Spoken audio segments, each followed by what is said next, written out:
بسم اللہ الرحمن الرحیم۔ شہزادی کہاں رہ گئی ہو بخت ماری، تم کو کہا ہے چھوٹی کو چپ کراؤ، رو رہی ہے۔ کب سے ماں نے سلائی مشین پہ بیٹھے بیٹھے آواز دی۔ شہزادی اپنے خیالوں میں گم کھیل رہی تھی اپنی گڑیا کے ساتھ۔ اب ماں نے پھر آواز دی، ارے او شہزادی، آ مجھے ذرا یہ قمیص پہن کر دکھا، نئے کپڑے سلائی کیے ہیں تمہارے لیے۔ شہزادی دوڑتی ہوئی آئی۔ ماں نے پہلے تھوڑا سا ڈانٹا، سن نہیں سکتی ہو؟ ایک بار آواز دینے پہ یہ لو پہن کے دکھاؤ قمیص مجھے۔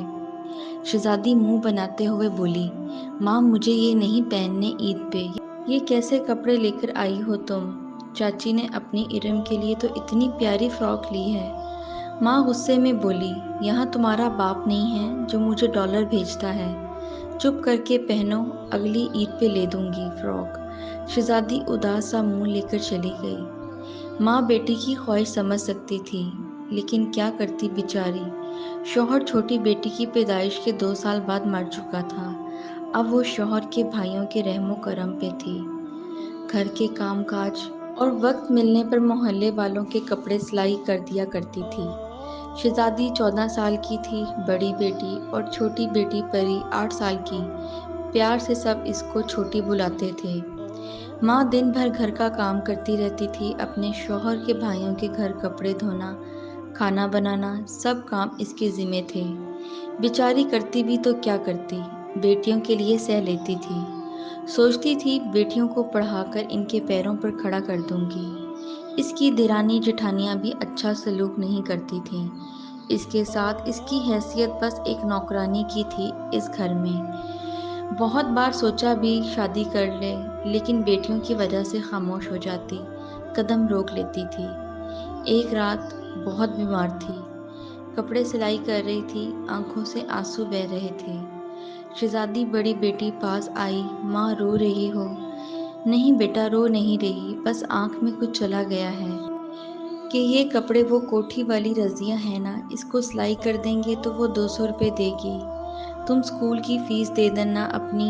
اچھا میری بیٹی، یہ کہتے ہوئے وہ کتنی بے بس تھی۔ اتنے میں شہزادی کی نظر ماں کے بازو پہ پڑی، جو بہت بری طرح سے جلا ہوا تھا۔ شہزادی، ماں یہ کیسے ہوا؟ ماں نے کہا، کچھ نہیں بیٹی، بس وہ دودھ ابالتے ہوئے گر گیا تھا تھوڑا سا، لیکن حقیقت میں اس کی جٹھانی نے جلتی ہوئی لکڑی لگائی تھی، صرف کپڑے نہ دھونے پہ۔ سب سزائیں سہ رہی تھی وہ اپنی بیٹیوں کی خاطر۔ ماں ایسی ہی ہوتی ہے، بیٹیوں کی بہت فکر کرتی ہے، کبھی ان کے سر میں کنگھی کرنا، کبھی بال بنانا، کبھی کالے رنگ پہ ٹوٹکے کرنا۔ اپنی بیٹیوں کے لیے مائیں بہت فکر کرتی ہیں، ہر بات پہ سمجھاتی رہتی ہیں اور اپنے ہی خواب دیکھتی ہیں کہ ان کی بیٹی کی آنکھ میں کبھی بھی آنسو نہ آئے، بیٹی کے نصیب اچھے ہوں۔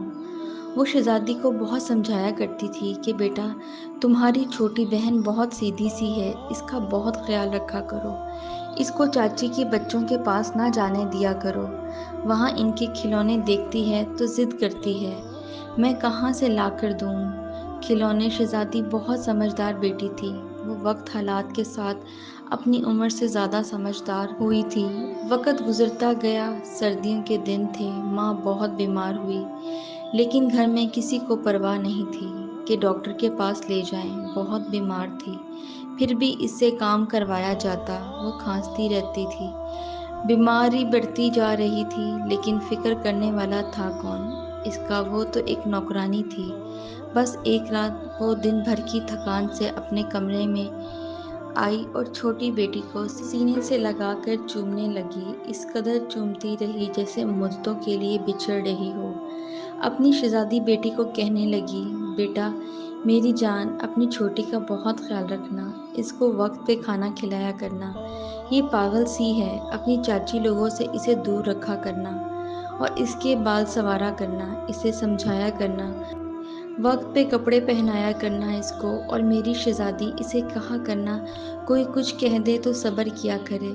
شہزادی کو نہیں پتا تھا کہ ماں یہ سب باتیں کیوں کہہ رہی ہے، لیکن ماں کو اپنا آخری وقت نظر آ گیا تھا۔ 3 مہینے سے بیمار تھی، لڑتے لڑتے ہار گئی تھی بیماری سے۔